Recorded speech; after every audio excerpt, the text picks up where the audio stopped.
سورہ انفطار کی ایک فضیلت بتاؤں؟ مجھے معلوم ہوا 10-12 سال، بلکہ شاید 12-13 سال پہلے کی بات ہے کہ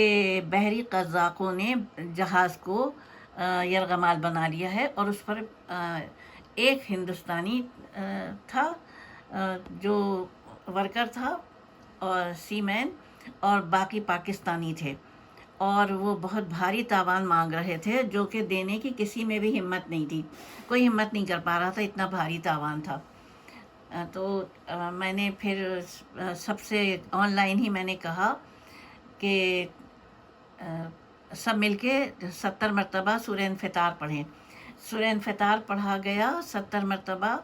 تو اللہ کے فضل و کرم سے پاکستان سے کسی اللہ کے نیک بندے بزنس مین نے اس کا تاوان کا انتظام کیا، اور ہندوستان اور پاکستان سب کے قیدی رہا ہو کے اپنے وطن آ گئے۔